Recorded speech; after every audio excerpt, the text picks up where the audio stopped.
Hey guys, welcome back. So in this video I'm going to show you how to rotate a photo in DaVinci Resolve. So yeah, let's get straight into it. Now if you're in photo page, so I will show you in that one because it's new thing in DaVinci Resolve. So yeah, go to the photo page tab at the bottom of your workspace and select an image that you want to rotate. Now look at the lower left corner of the main photo preview screen and click the special tool overlay right here, these sliders. Click on that, and now you will see here that you can also crop and transform.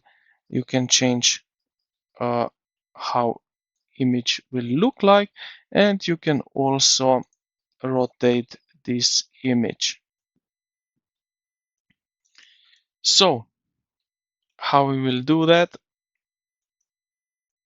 We will simply go here to the center where you see this circle, and now we can rotate this however we like, and just like that we can rotate an image in photo editor. And yeah, this is basically it. I hope this video helped you out. If you did, consider to like the video and subscribe to the channel. Thank you for watching, and I will see you in the next